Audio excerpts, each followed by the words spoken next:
one of the big things was recognizing the grief and putting a label on it and understanding that that was what it was. I'm terrified to have my own children. I don't know if I want to have children because I saw what happens when it doesn't go right. Trying to figure out who I was as a person and deciding whether I was worth enough to live or not. So let me ask you a question. What brought you here? Maybe you are a glass child yourself, the sibling who grew up invisible in your own family. Or maybe you're a regular person and you know a family with a sick or a disabled child, and you've seen the toll that it's taken.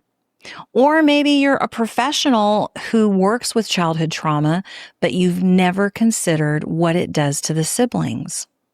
Whoever you are, you've just come into a red pill moment. You are going to discover a world that most people don't know exists. And once you hear it, you can't unhear it. And once you see it, you can't unsee it.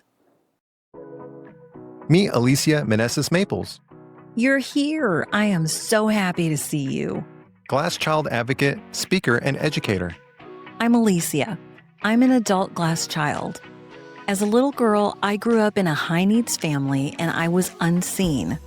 I experienced trauma and neglect because my parents were overcome with caring for my terminally ill brother David and my brother Mario with severe cognitive impairments. Like most glass children, the trauma and neglect affected most of my adult life.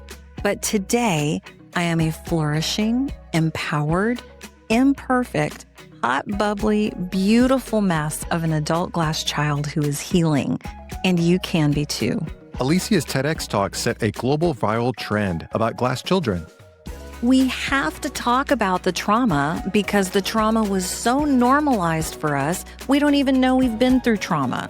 You've seen Alicia on NBC, CNN, and in countless online articles. Listen, you cannot expect a child to be medically responsible for their sibling. The I See Glass Children podcast illuminates the glass child experience, so the world will see them, understand their challenges, and give them the life-changing help they need. Yes, you absolutely have the right to an existence, to an identity that is separate from your sibling, separate from your parents. Whether you are a glass child, glass children, you will feel seen and validated here. A mental health or social services professional. Did you know the glass child experience has been called the most devastating, unmet mental health crisis of our time? Or you know a high-needs family. The I See Glass Children podcast will help you change the trajectory of a life. Learn more about Alicia, glass children, and the I See Glass Children podcast at iseeglasschildren.com. ISEE glasschildren.com. Glass children, listen up. On this podcast, we are telling the truth with boldness. We own our stories without shame. We pursue our healing and we claim our value independent of others' thoughts, feelings, or expectations. I see you.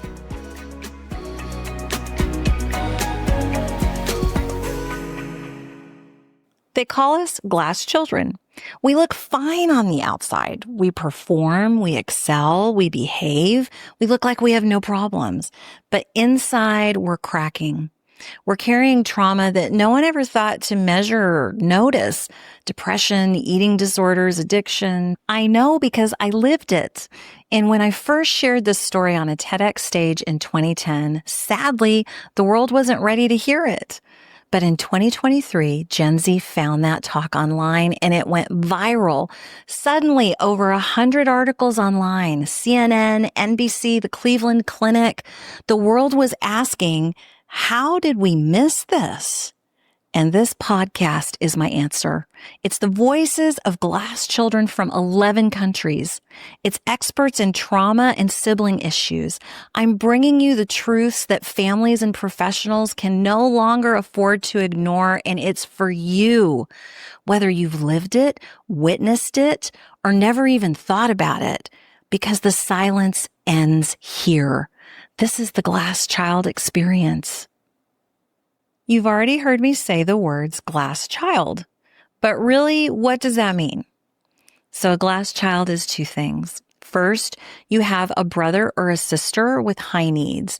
And high needs can mean a cognitive disability, a physical disability, a chronic illness, or behavioral issues.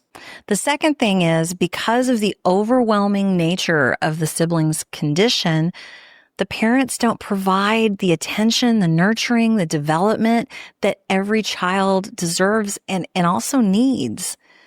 I'll be honest with you, the idea of being a glass child, it's controversial, but I want us to start with one thing that I'm sure we all can agree on. Children need love. They need to be seen. They need to be supported. That's not abnormal. It's normal. But in high needs families, something different happens. Those needs are magnified for those children because we are witnessing trauma every single day.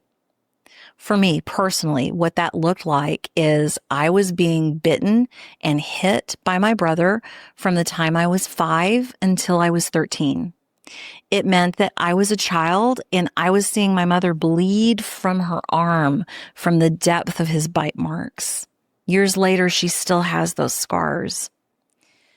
For me, it meant that I watched my brother smear his feces all over the walls. I heard the sound of his head banging against the sheetrock until it cracked. And for me, it meant for 4.5 years, I watched my baby brother slowly and painfully die. I was just a kid. So my emotional needs were even more intense than a, quote, normal child's needs to be loved and to be supported. But like all glass children, our parents don't have the bandwidth to deal with us. They are also in survival mode. On the outside, let me tell you, I looked fine. I was the helper. I was the defender of my brother. I was the peacemaker, definitely the overachiever, excelling at everything. I knew at a young age I was not supposed to have problems or needs. But on the inside, I was fracturing. No one saw I was carrying guilt, fear, loneliness, grief, confusion, and really just the crushing belief that my needs didn't matter. Really, that I didn't matter. This is what it means to be a glass child. Our needs are unseen. And if we finally do get the courage together to cry out, to admit that we're not okay, most often we're ignored and sometimes even punished or gaslit because our parents don't know what to do. And let me be clear about something. We are glass children not because we are fragile. As children, we are incredibly strong. We have to be in order to survive. We are called glass children because our parents look right through us as though we are made of glass. I stood on a TEDx stage in San Antonio, Texas in 2010, and I told this story, my story, out loud for the first time. It scared the crap out of me. I did not want to do it. And we do have a behind the scenes episode about the TEDx talk and how all of that happened. But obviously I did it. And guess what happened? Nothing happened. I mean, the audience responded, and that was really gratifying and powerful. It was great. And there were a trickle of responses once the talk hit YouTube. But I don't know if you know this, my talk was rejected from the main TED platform. Like, I was devastated. I mean, when you actually do something that brave and you open up your personal life and tell your story, you'd kind of like a little bit of affirmation for it, But something extraordinary happened. 13 years later, the talk went viral on TikTok. Thousands and thousands of comments and remarks about glass children. The comments were things like, "Oh my gosh, that's me. Wait, that's my life. Somebody put words to my whole childhood. I finally understand myself. Over 100 media outlets, like not just in the United States, I'm talking internationally, began writing about glass children, and they took up the call. But here's a truth, is that even now, even with all of that, most people still don't understand what it means to be a glass child or how deep and devastating the impact is.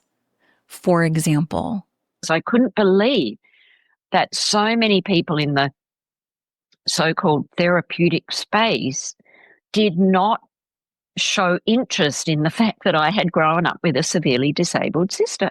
I am definitely a people pleaser in every sense of the word. I'm always the first to apologize. Even if I'm not wrong, I'll do, just almost anything to avoid conflict. I am diagnosed with depression and anxiety, that I feel overwhelmed and I need to stay silent for some time. let me ask you a question. What do you think I heard when I interviewed 21 adult glass children from 11 different countries? Belgium, Chile, Ireland, the Philippines, the United States, Algeria. Okay, before you answer, hang on.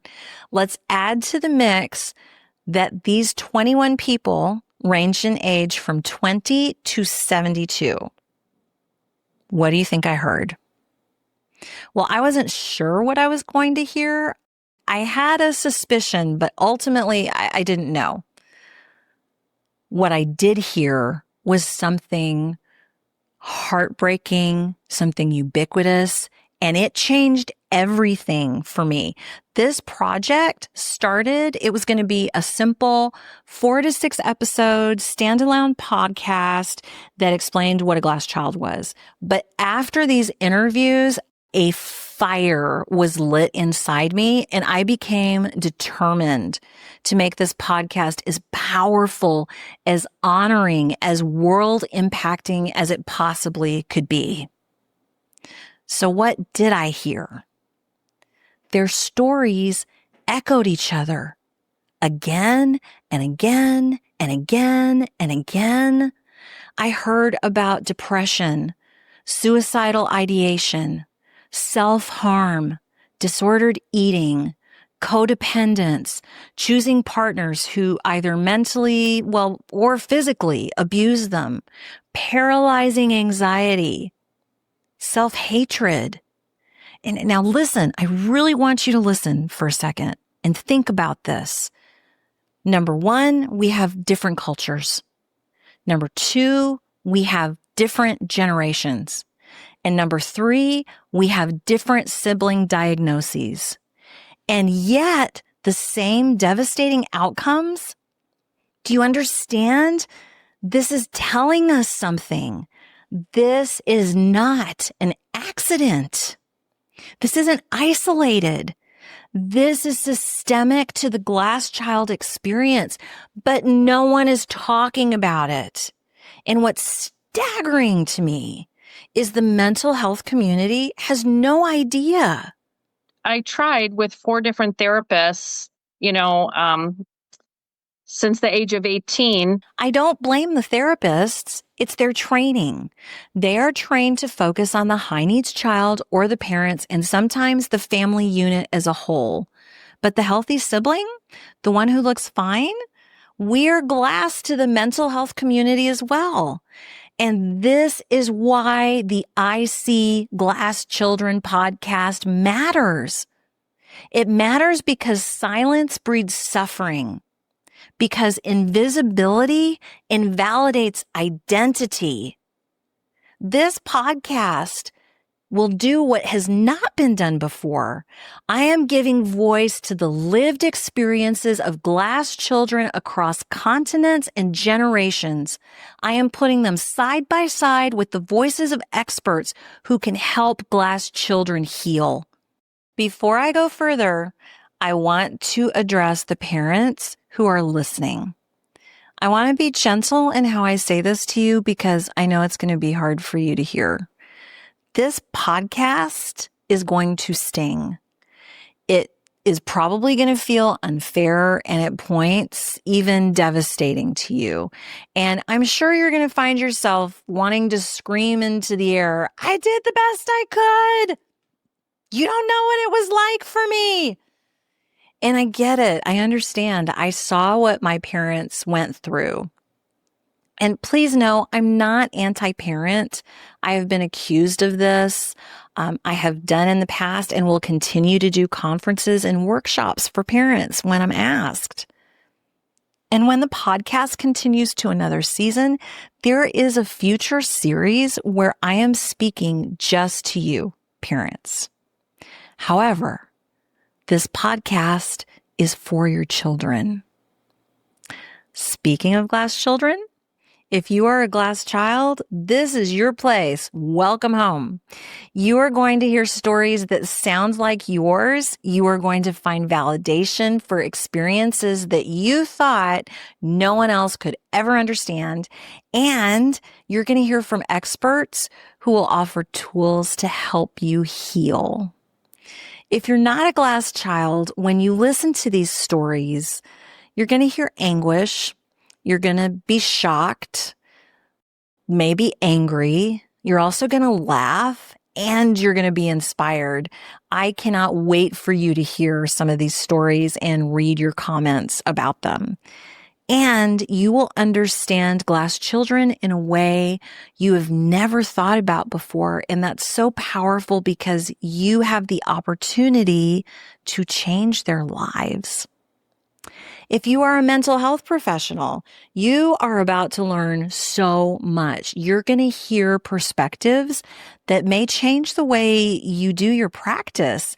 And you're going to discover a hidden population that is in desperate need of recognition and your help. And who knows, you may even decide to make your practice glass child specific. So this is what the I See Glass Children podcast is all about. If this resonated with you and you want to join the movement that sees and understands glass children and promotes this message, I only have 3 asks, just 3, okay? 1, subscribe to this podcast wherever you listen. 2, share it with one person and tell them you need to hear this. And 3, go to my website and subscribe to Behind the Glass. It's where I give you updates, behind the scenes info, glimpses into upcoming episodes, and you'll get a special PDF from me with tips for how to help glass children. You can find that again at my website, which is iseeglasschildren.com. See you in the next episode. How are you feeling? Remember, if you're struggling, reach out to a mental health professional. You do not have to do this alone. Thank you for being with me today, and don't forget to share this episode with your bestie, your therapist, your teachers, your minister. Sharing is caring, and hearing is healing. This is the I See Glass Children podcast. I'm Alicia Meneses Maples, and I see you. God sees you, and Jesus loves you.